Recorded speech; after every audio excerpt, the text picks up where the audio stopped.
আজকে তোমাদের জন্য নিয়ে এসেছি এক বাগান প্লাস্টিকের টিউলিপ। বিশ্বাস করো, এইগুলো না সত্যি প্লাস্টিকের।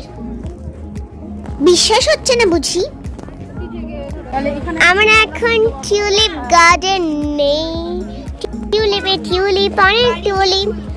ভেবো না এটা নকল টিউলিপ, এটা অরিজিনালি টিউলিপ। আমার দেখে মনে হয়েছিল এটা নকল টিউলিপ, বাট এটা অরিজিনালি। মার্চের শেষ সপ্তাহ আর এপ্রিলের প্রথম সপ্তাহ, এই দুটো মাত্র সপ্তাহ আপনার হাতে আছে কাশ্মীরের শ্রীনগরের টিউলিপ গার্ডেনের এই অদ্ভুত অপূর্ব দৃশ্য দেখার জন্য। ঠিক ওই সময়তেই যেতে হবে কিন্তু, আর ওই সময় প্রচুর ভিড়ও থাকে, কিন্তু নয়ন সার্থক হবে, জীবন দেখবেন যেন অন্যরকম মনে হচ্ছে ওখানে ঢোকার পর।